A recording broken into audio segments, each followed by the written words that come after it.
సంగారెడ్డి జిల్లా పటాన్చెరు మండలం ఇస్నాపూర్ మున్సిపల్లోని కార్యాలయంలో ఏర్పాటు చేసిన సమావేశంలో మాజీ జెడ్పీటీసీ గడిల శ్రీకాంత్ గౌడ్ మాట్లాడుతూ పటాన్చెరు నియోజకవర్గం ఇస్నాపూర్ మున్సిపల్ పాషమైలారం పారిశ్రామిక వాడలో సిగాచి పేలుడు ఘటన జరిగి 4 నెలల కాలం గడుస్తున్న ఇంతవరకు బాధిత కుటుంబాలకు పూర్తి స్థాయిలో నష్టపరిహారం అందలేదని ఆయన మండిపడ్డారు.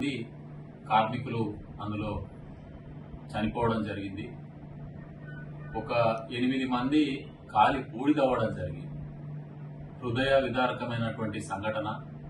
ఎన్నో కుటుంబాలను చిన్నాభిన్నం చేసి వాళ్ళ పిల్లల భవిష్యత్తు అంధకారంలో ఉంచి ఆ కుటుంబం ఎటు దిక్కుపోవాలనే ఒక ప్రశ్నార్థకమైన భవిష్యత్తును ఆ యొక్క సంఘటన ఈరోజు మిగిల్చిన అంశాన్ని మనం అందరం కూడా చూస్తా ఉన్నాం.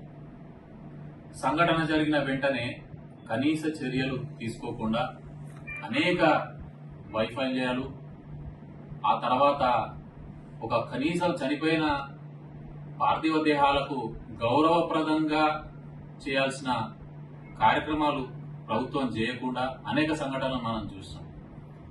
ఆ తర్వాత అనేక విమర్శల అనంతరం ముఖ్యమంత్రి గారు వచ్చి ₹1 కోటి ఎక్స్గ్రేషియా ప్రకటించిన విషయం మనం అందరం విన్నాం. ఆ తర్వాత కంపెనీ యాజమాన్యం కూడా ఆ కుటుంబాలకు ₹1 కోటి ఎక్స్గ్రేషియా ప్రకటించింది. అయితే అంతవరకు బాగానే ఉన్నది. ఆ తర్వాత వారికి చనిపోయిన కుటుంబాలకు ₹1 కోటి ఇవ్వడానికి ఈ రోజు 4 నెలలు గడుస్తున్నప్పటికీ ఎందుకు మనసు రావట్లేదో ఒకసారి రాష్ట్ర ప్రభుత్వం, అదేవిధంగా ఆ రోజు ఆ మృతుల కుటుంబాలకు వాగ్దానం చేసిన ముఖ్యమంత్రి గారు సమాధానం చెప్పాల్సిన అవసరం ఉంది. ఇంత దౌర్భాగ్యమైన సంఘటన ఎంతో మంది జీవితాలను చిన్నాభిన్నం చేసిన దాంట్లో స్వయంగా ముఖ్యమంత్రి గారు మాటిచ్చిన తర్వాత కూడా ఈ రోజు దాకా ఆ కుటుంబాలకు ఆ ₹1 కోటి పరిహారం ఇవ్వకుండా కేవలం 25 లక్షలు పరిహారం చెల్లించి చేతులు దులుపుకున్న సంఘటన ఈరోజు మనం చూస్తా ఉన్నాం. మొన్నటికి మొన్న కార్మిక శాఖ మంత్రి గారు 50 నుంచి 60 లక్షలు వారికి ముట్టజెప్పడం జరిగింది అని చెప్పి మీడియా సమక్షంలో పచ్చి అబద్దాలు మాట్లాడటం వారి విజ్ఞతకు వదిలేస్తా ఉన్నాం. మీరు చచ్చిన వారిని కూడా మోసం చేసే స్థాయికి దిగజారిన విషయాన్ని మీరు గమనించాలని చెప్పి కోరుతా ఉన్నాం.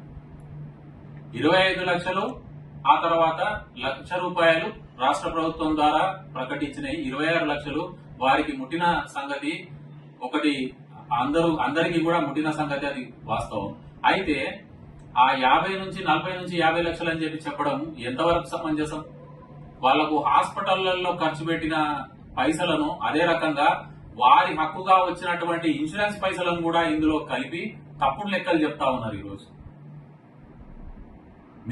మీరు రాష్ట్ర ప్రభుత్వంలోకి వచ్చే ముందు పచ్చి అబద్దాలు, మోసపూరిత వాగ్దానాలు ఇచ్చి తెలంగాణ ప్రజలను ఈరోజు ఒక మోసపూరితమైన వాగ్దానాలతో ప్రభుత్వాలకు రావడం జరిగింది.